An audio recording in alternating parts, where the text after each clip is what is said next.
I did it all day. I have it on. I have proof.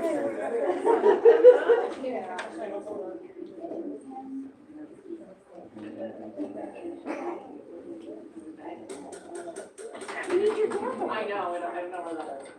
You don't have one. Yes, you do. It's in that pink bag. I'm so sorry, okay.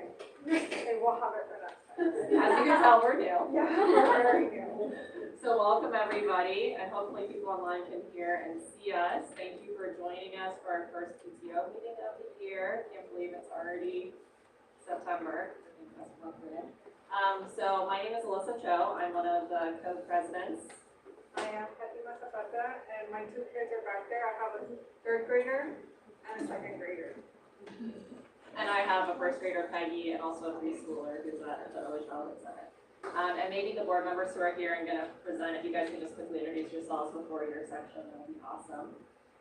So first thing we need to do is approve the May 2023 minutes. Our secretary is not here today, so does anybody want to make a motion to pass the minutes from last year? Hey, Casey? Thank you. Great, thank you. Casey's gonna take those. Great, so we can go on to the treasurer's report.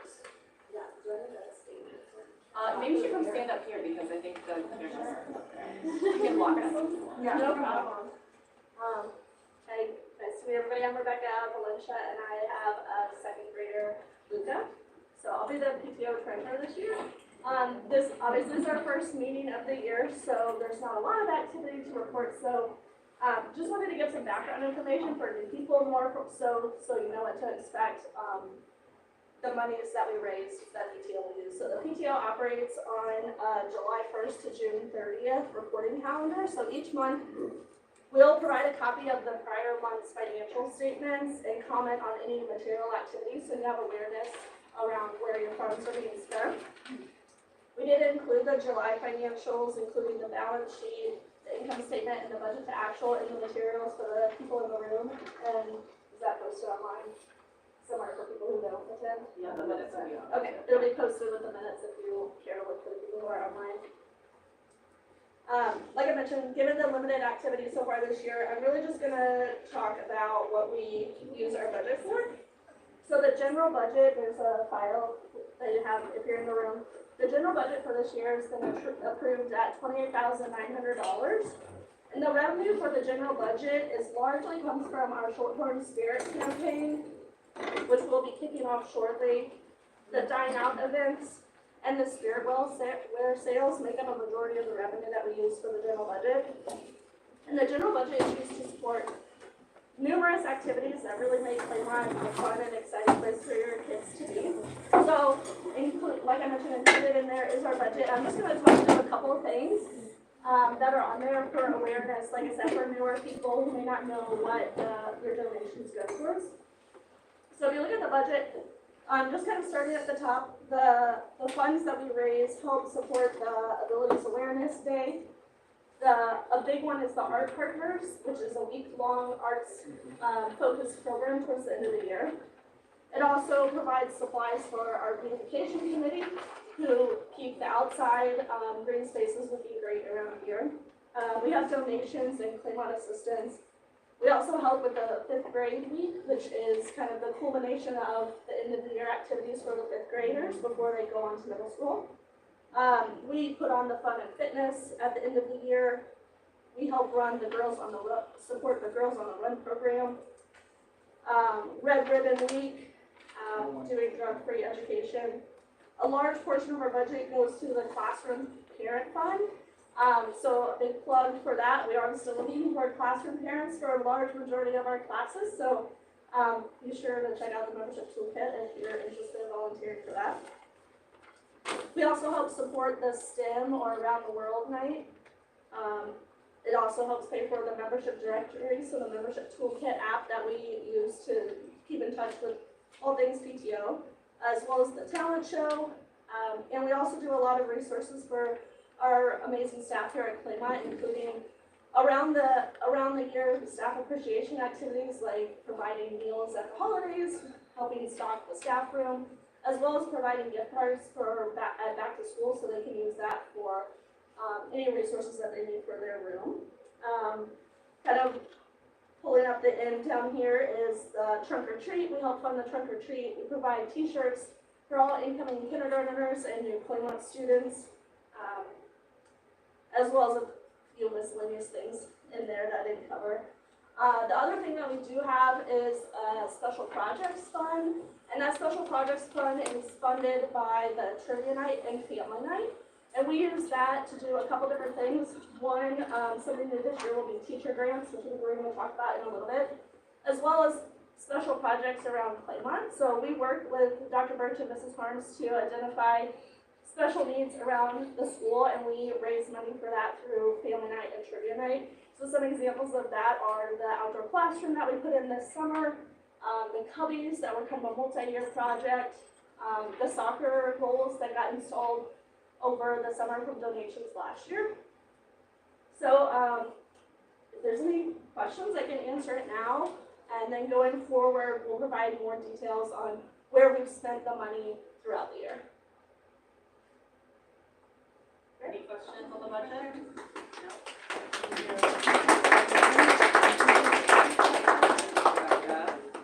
All right, so now we will go into the president's report. So first we want to welcome our new vice presidents. Dave, want to just wave, say hi. Marissa.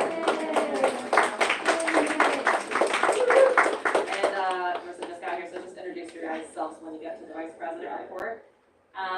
And then we also want to talk a little bit more about the teacher grants, which we just kind of mentioned. I think it's actually $5,000 is what we have budgeted for this year, and that's a new thing we're bringing to the school this year. It's going to be an opportunity for teachers to submit requests for funds. We'll be rolling out the protocol of what that looks like, I think, at the next. In November, that's when the application process starts, or it opens, and so there'll be questions as to like why would you need the funds, what special projects would you like to have, how much money would you need, what happens if you don't get partial or full. Dave's wife, Melissa Francis, so Theo's mom, she's in third grade, he's in third grade, is the committee chair, and she'll be leading it, and then we'll choose the awarded grants at the end of the year, and they'll be funded for early next year. We're excited about that, using some monies that we had left over from some funds that weren't utilized previously that we're going to put towards that this year, and if it's popular, we'll see if we can keep funding it. Sure. The next one is supply kits. We did they actually just came in just in time. I want to say that they came in Friday before school started. And thank you for Casey and Laura who unloaded all the truck, but I know that the anxiety was high. We did have 123 tickets, 23 kits purchased, and we did sign the contract for next year since they give us a 10% discount to be able to sign in early. So we are committed to that. So we do have Cardinals nights, and it will be on Friday, September 29th. The 5th graders get to go in and sing a song, and so the tickets have been open, but it's only been open for 5th graders so that the parents can be able to purchase the tickets and be there to see the class. Once they have their time frame, then it'll open to the whole school so that we can also get tickets and be able to go. Claymont usually sits all together, and it's a really fun event, and the kids have a great time. So we hope that you guys buy tickets.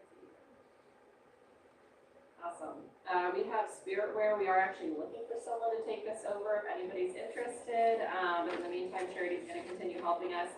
We'll have our virtual shop open back up and later this month, and we also will have some in-person sales at Curriculum Night on September 22nd. But we are looking for someone because Charity doesn't even have a kid here at the school. If anyone's looking for an easy way to get involved in PTO, this is very streamlined, organized, and you can do it all from home. You don't have to be in person at all. So if someone online is maybe out there in the virtual universe wants to stay there, feel free to reach out to us and take that over. It'd be a pretty easy thing to get involved in. Yes, please. The next one is Trunk or Treat. That's going to be October 27th. It's a super fun event. Probably most people in this room have been there. We're going to start posting, or it might already be up, I don't know, not yet. Probably next month we'll be up for volunteers and to post a trunk. It'll all be through MTK, so if you're not on there yet, you should log in so you can keep track of that opportunity. And Lauren and Jessica are the chairs for that this year, so thank you guys. And I'll just go on to the last one. Kindergarten Social, we're doing that on September 23rd at Blasses Park from 11 to 1. I don't know how anybody have kindergartners in here? Okay, a couple, so we'll see you guys there. It's usually a pretty fun event. Hopefully it won't be too hot and be a nice time to meet other kindergarten families as well as spend some time with the PTO. With that, we can go to our vice president's report. I'll also introduce myself now. Hi, I'm Marissa Harjo. I am the parent of Savannah Harjo. She is in 4th grade. And I'm Dave Francis. I have a 3rd grader, Theo, and a preschooler who will be here next year. Do you want to talk about the first one, Sure. since you're in charge a lot of the outdoor classroom? Yes. So there's the student cubbies. This is the current special project. The student cubbies, I believe there are 6 still left to be installed. And then outside of that, the outdoor classroom, so that we just built this summer. It is operational, so there are some minor tweaks we can do to make it even better, but right now it is up and ready to be used. And we discussed some future special project ideas, and currently the idea is to update the front sign. Those are all the updates from us.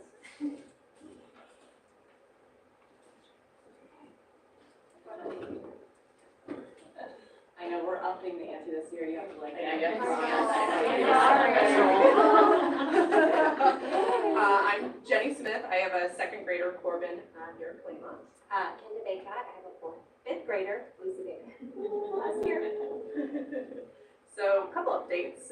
So Shorthorn Spirit campaign. So that is our biggest fundraiser for the year. So we're going to officially kick it off on Curriculum Night. So September 21st. If you're here, you will get to view an awesome video that Dr. Birch has helped us record. But essentially, the overall ask is $100 per kid at Claymont, and that really goes 100% to fund all of the things that we do around this school. So arts partners, Yeah. trunk or treat, You don't have to fun sell- and you don't have to fitness, sell, all that stuff. Wrapping paper or pizzas or anything. Exactly, And exactly. your kids will be, and you'll see it on curriculum night, and your kids will see this flyer with more information on how to do it. And then another way that we raise a lot of funds is through our Spirit Nights. So the first one is Freddy's, so you will see this flyer. This flyer will be coming soon. home. But we typically do those on half days or early release nights. So you'll typically see a flyer coming home, or we'll have lots of posts on Facebook promoting them. So just encourage you guys, if you guys are able to go out, it's a way to, not have to cook dinner that night and support the school. So. Any questions for fundraising? Awesome. Thank you guys. Thanks. All right, Katie. Hi, I'm Katie Salvo. I am the volunteer coordinator. I have a 2nd grader and a preschooler at the Early Childhood Center. Currently, the volunteers we are looking for are staff appreciation, library aides, 1 more picture day volunteer, and room parents. We definitely need more room parents. If anyone can volunteer for them. Can you talk about what that entails more? For us who aren't here, do you wanna talk about it since you're here? Not particularly, since you don't know how my little sidekick will do. Okay, go ahead. So- Sorry. I mean, try to. So- You go ahead. Yeah, so room parent, so one of the things you'll do is you'll get money and, you supply a gift for the birthday of the teacher and a holiday. Holiday. And teacher appreciation. Teacher appreciation week And then you And then- do teacher appreciation week, which last year we did like a theme every day to make it easier. It was like, everybody did the same thing, you had kids in like grades. And then you help put together a basket for, Family night. family night. And usually there's two, parents per classroom, so you guys can kind of delegate who does what, to make it easier. We do the friendship party for, Yeah. party. It really is. It's not easy. too bad. It's not Okay. a lot. I've done it every year and I'm sure I'll sign up. Yeah, it's a pretty great way to easy. get involved with your kid's classroom and also to get to know the other parents in your kid's class and to spend more time with your kid's teacher. So it is a great opportunity to be a little more present at school. And it's so much fun because you get to see the kids on probably some of the funnest days of the year, which is for those parties. You might want to like wear earphones and sensory sensitive. Thank you, Katie. I will say, library is another fun one. Yeah. If you have time, if you're off during the day at all, just like Pauline was going to restock the shelves is like huge for her, so. And I heard you can do it on days when you're a kid. It's like an app library Yeah, day, so yeah. you might see them in the library. But Do as room we parents, know if the parties will be the same as they were last year? Because it was a little different last year, but we were also, COVID, I think, messed things up for so long. Like the winter party, will it yes. be done the We same are still way? planning on the winter party and the friendship parties for this year. Okay, like inviting the whole school, or the whole parade. For the winter party, and then the friendship party will be in the classroom is the plan, but a lot of that will depend on the room parents and what they decide in terms of like what activities and games and all that will be up to whoever is participating in that. I think the kids really liked the winter party being a big grade level. I think that was a lot of I fun. think the kids So had a it lot of started fun. as room parents not being a lot, and now it seems like if it's a lot, but it's not. It's starting as coordinating and like sending emails to like parents, being like, hey, this is what we're doing, this is where we need help. And like it should all be covered by the budget that we give you, and if we ask them for donations, then they would give it. So it should not be like out of pocket where you're spending a lot of money out of your own pocket, so it should be pretty streamlined. And you're given like a template for emails too, so it's kind of send you exactly what it's sent out. It's really, it's really streamlined. I've never done that. Yeah, we had a pretty good setup. Yeah, we did. Awesome. All right, well with that, Dr. Birch, he said he could go for 2 hours. You told me to fill 2 hours. So I'm Nathan Birch. I have 475 kids here at Next. I won't name them all. So they asked me to come and talk at the first meeting every year, and I always struggle with this because there's so much that goes on inside of our building that our teachers do, that our staff do here that makes such a difference in kids. I can never really figure out like, what is it exactly parents want to hear? What do they want to know in this short period of time? And so I try to narrow that down a little bit tonight, and even inside of this, like, there's a lot that even goes into those. So I'm even just kind of barely touch on some of the stuff that we'll talk about tonight. If at the end, if you have questions about any of it, or you want to sit down for 2 hours and talk about it, let me know. So first, it's our 60th anniversary, birthday, same thing, yeah, birthday, which is really exciting, right? So I think, that is a long time of Claymont being a cornerstone of this community, educating its kids, building those relationships amongst the community. One of my favorite things as principal is when we have like open house or different things, and parents come in and they share with me that they went to Claymont and they talk about their experience. And so we'll have some things scheduled this year. We've started to start some of those planning, so we'll start to communicate those out once we finalize some of those plans. But it is a big thing that we are excited to celebrate this year. Maybe. There we go. So one of the things I feel like I have to start with, and I just talked about a little bit, is when we are sitting in interviews and we're interviewing teachers or we're interviewing people that come work at Claymont, one of the questions we always ask is like, why do you like working at Claymont? What makes Claymont special? And my answer is always the same, it's the people. And so whether that is our parents, our staff, our students, we have really good people here. People that care about their kids, that care about their community, that share our core values in educating our kids. And so we do a lot of really great things inside of our community. A lot of that is with the work that PTO does. So, I can't thank the people that serve and volunteer on this committee and part of PTO, because our school really wouldn't be what it is without the community being together and all chipping in. So what I'm going to talk about a little bit tonight is just around how so the buildings, we have something called a CSIP. In education, we love like acronyms. We just love them. So a CSIP is Comprehensive School Improvement Plan. Basically, it's like, what do you want to focus on and how are you going to focus on it? And so the district really looks at three main kind of buckets when we think about what we want to focus on. So the first one's all students will develop a sense of belonging and social emotional well-being. So we kind of call that belonging, right? When kids show up at school, are they happy? Do they feel like they belong? Do they feel like school's a good place for them where they're seen, heard, and valued? The second one is all students will meet or exceed their achievement and growth goals. So the growth is something that they've added recently. So we both want kids to achieve, right? We understand that we want kids to have high achievement, we have high expectations, but we also understand that every kid comes in at a different point, right? And so we want to make sure that we're looking at where every kid is and figuring out what would be good growth for them also to keep them growing in their education. And the last one is all students will develop a purpose and path for their life, college, and career pursuits. So really purpose, like do they see a purpose in what they're learning? When they leave Claymont, do they have a purpose of identifying themselves and a value of themselves of who they are? And not that they need to have their life figured out whenever they're 11 years old, but we want them to feel like have an identity, know who they are, and know what they value. So how do we do that? So belonging. There's a lot of things that we do at Claymont to build belonging and to build those things. First one, we filtered what we found. Everything's the foundation into our core values. So our 5 core values are when we build out our character education program, when we talk about our expectations, when we talk to students about what they're doing well or what they could do better, we focus that into our core values so that they have that, they're getting that message over and over throughout.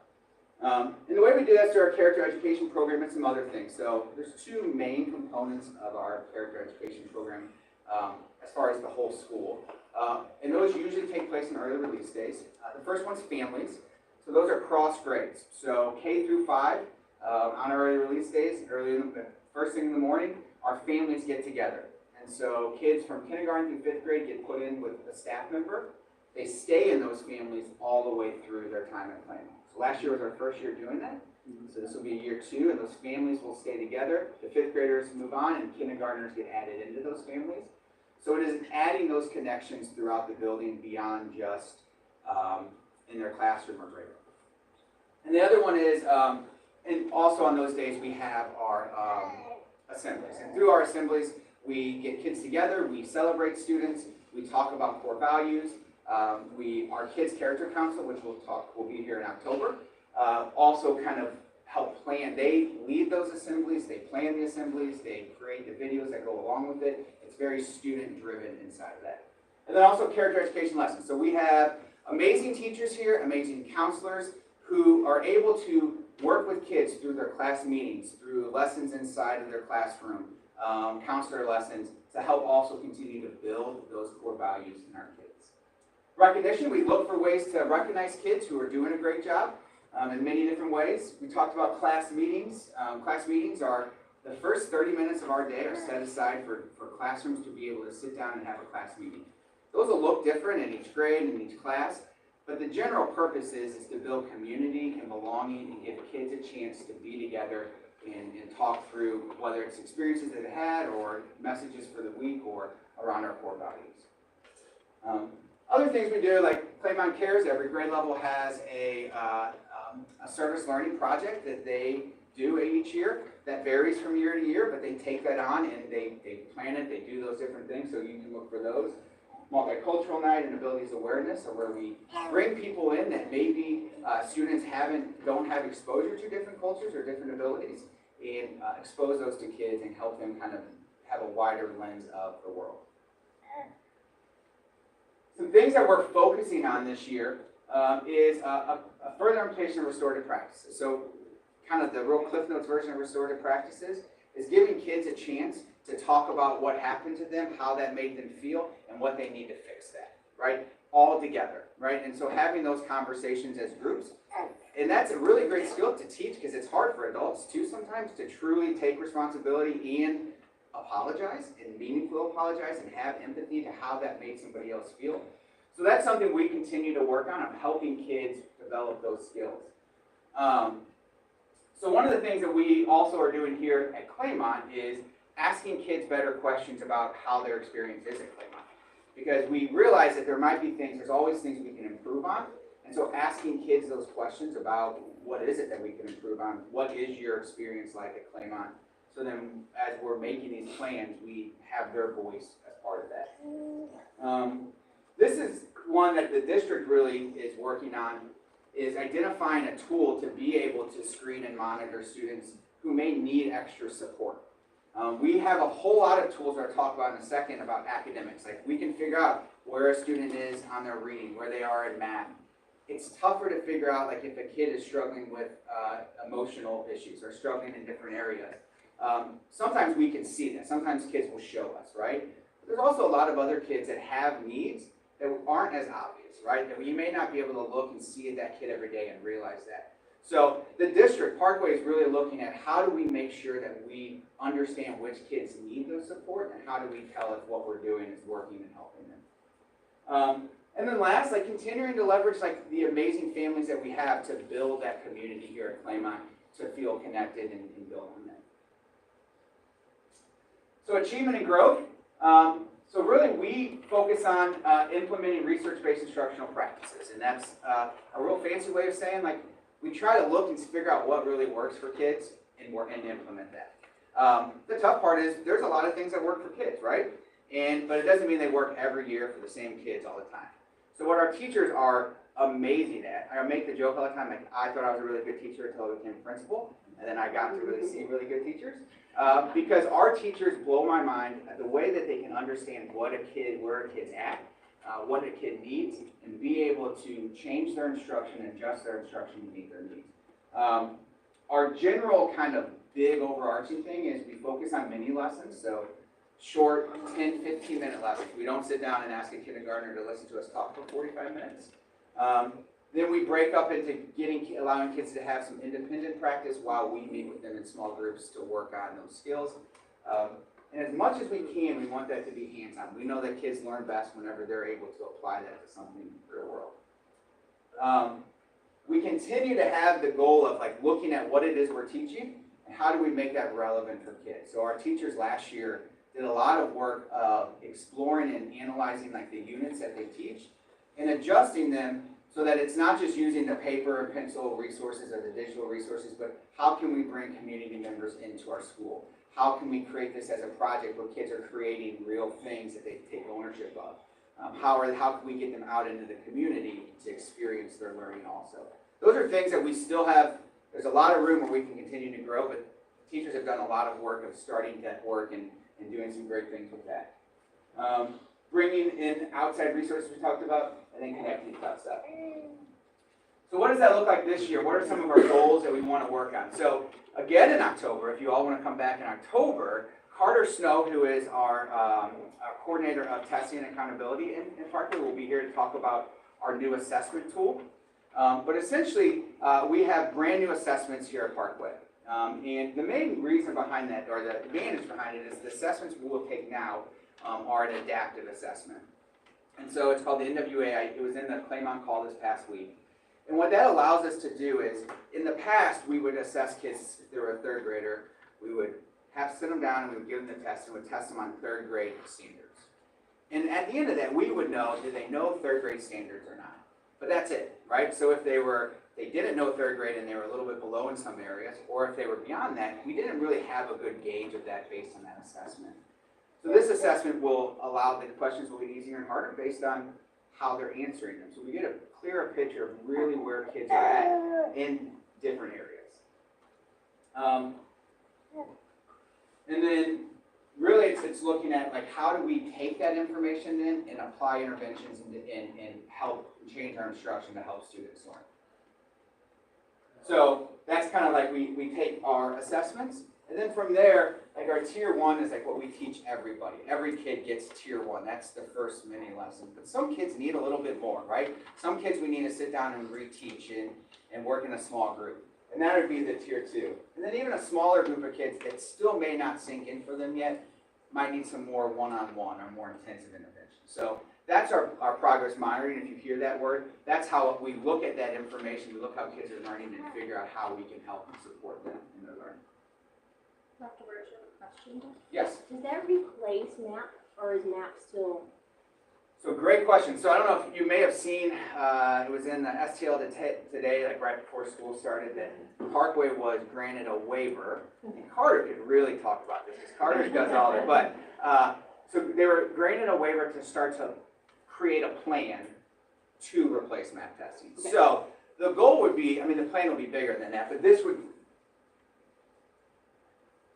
be part of that plan. Okay. It will not be for this school year. The earliest that plan would take in place would be next school year, the earliest that would go in place. But there's still like some work to do that. Yes? And is that a computer-based test? Yes. So Yeah. So the algorithm has built in as the child answers certain questions a certain way? And it's a nationally normed one, which is nice too. So our previous ones were Parkway created, which are great because Parkway teachers knew what kids needed to know.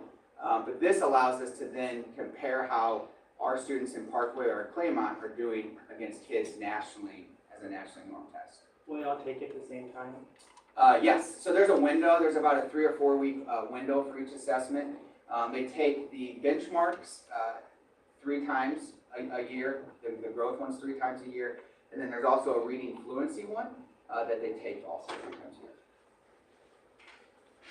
a year. So purpose is we want kids to feel like they can explore their passions here at school, that they feel like they're here and they're not just having to do what the teacher tells them to do all the time, that they're able to say I have some choice in what I do at school. We still want them to learn, right? We're gonna tell them that the types of things they need to learn and the content they need to learn, but we want them to feel as if they are part of this school too, and what they like and what they value matters.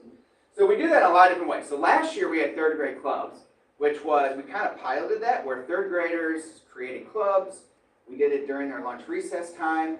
We had staff come in and monitor that, and what we learned was kids love clubs, but it was during their lunch recess time, and they hated missing recess. So January and February, the attendance was great. Everyone was there. When it got nice outside though, we had 1 or 2 people in here. So we learned some things. Giving them some choice in their curriculum, not necessarily what the curriculum is, but how they can show their learning, how they can, so when we have a project where at the end you don't have 20 kids whose final project all looks the exact same. They have some choice in how they end up showing that learning. Exposures to careers and outside experts. This is one thing that our teachers really excelled at last year. We had news anchors come in, state senators come in, all of these different resources coming in where kids were able to then be exposed. Our 5th graders did a pizza unit where they then went to the a local pizza restaurant and was able to hear about how they ran it. Every one of our grade levels did amazing work in exposing kids to this. And what they found was that kids were more eager to learn and more engaged when they felt a connection to that. Leadership growth, so we look for that in a lot of different ways. Our Kids Character Council, we have a 5th grade leadership group. There's a lot of ways that teachers inside of their own classrooms find ways for kids to take on leadership roles. And then opportunities for them to display their passion. So we had, I'm going to draw the Claybots team, participated in the robotics competition, our talent show, a lot of those different things. I haven't told Ms. Harms this yet, I just saw it. Ms. Harms and I have a great, she doesn't know it yet, a great performance for the talent show that I have planned. I saw it on YouTube the other day. It's good. So, what is that? What are our goals for this year? One is the creation of student clubs. And so we sent that out. Once I got the right link sent out, sorry about that. on Monday, I sent out the email. On Monday, we had 100 kids sign up for student clubs, which I think is great. That's 100 kids now that are going to be engaged in a club at school, have a connection to school, which is fantastic. And so that's something that I hope we continue to grow as we go through. Keep looking for leadership opportunities for kids where we are teaching them to those kids that see themselves as leaders, continue to grow that, but also calling out kids that maybe don't see themselves as that yet, but we see that in them. Because a lot of times if you name it for a kid, then they start to believe that, right? If you tell them that and you show them why you think that, that can change some perspective. And then continuing that, just bringing in those resources and making learning not just about what's in a textbook or on our resources, but what's that actually look like out in the world. Okay, that's the end. That's all I have. Any questions? I have a question about the club. Yeah. I saw it on the, I think maybe it was in the Claremont Hall. Mm-hmm. Do the kids sign themselves up for the club? No. Or is that something The parents will, because it's before after school, so we parents will have to either get them here or pick them up. So we didn't want kids just to sign themselves up. Hey, by the way, Yes, Mom. I didn't know if he, because I clicked on the link and then it. So if you click on the link from the Claremont call, I messed that up, and I linked the wrong I thing. mean, because it looked like I was supposed to give you an Yep. idea. Yeah, that was me, I messed that up. Which is why, so on Monday I sent a second email Oh, okay. with the correct links Okay. that I know worked because they filled Okay. them out. Yeah. Are you gonna be expanding clubs for the younger kids? So that's the hope. I think part of it is that it's tougher to have clubs for the younger kids to find the topics that like the teachers are able to teach. I think that that'll come. Yeah. That's new for all of us, right, to do these clubs. So I think as we start to explore it and have success with it, my hope is not just for the younger kids, but for all the kids, we can have more diverse in what we're doing. How many of you guys have looked at the clubs? A little quiz. Who do you think? Does anyone have a guess on what the top club is? So you would think sports. No, calligraphy.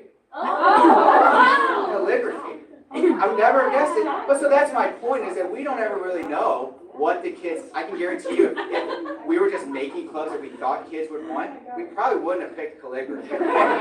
But a teacher offered it, and now there's, I think there's almost 50 kids that have signed up for that. To do, I don't know how she's going to teach calligraphy. But, so my point is the hope that we continue to be able to expand. Is it still just third grade? No, it is. So if on there, it'll show. There are some that are, like Miss Anderson has some for the younger kids. There are some that are 2 through 5, some that are 3 through 5, some that are just fit.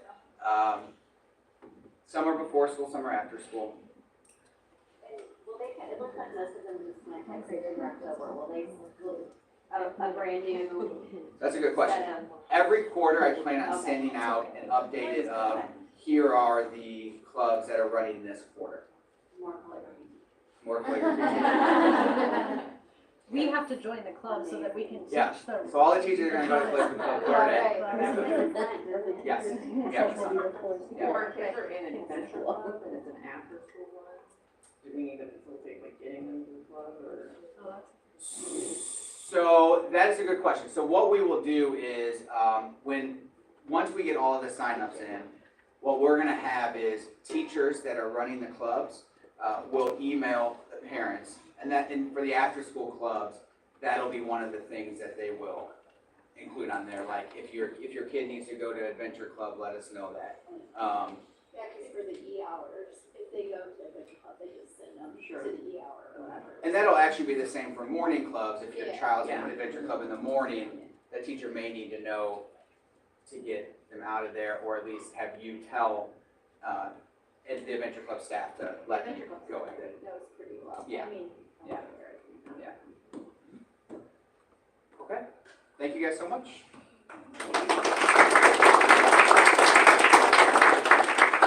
That was way less than 2 hours.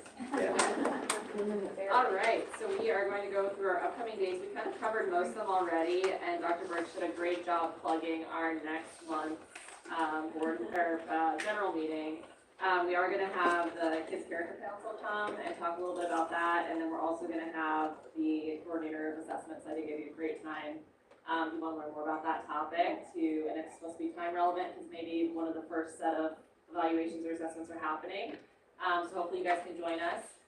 For those of you that are online, would love some feedback of whether or not you like the virtual option. We're just testing this out to see if it's a taker we should keep or not. And then other dates that we haven't covered, I think we went over everything. So hopefully we'll see you guys at some of the spirit nights. I know my kids enjoy it. I love when people say hi to my kid and I have no idea who they are. So hopefully we'll see you guys there and see you at the next meeting. Thank you. Thank you. Thank you. Meeting adjourned. Meeting adjourned.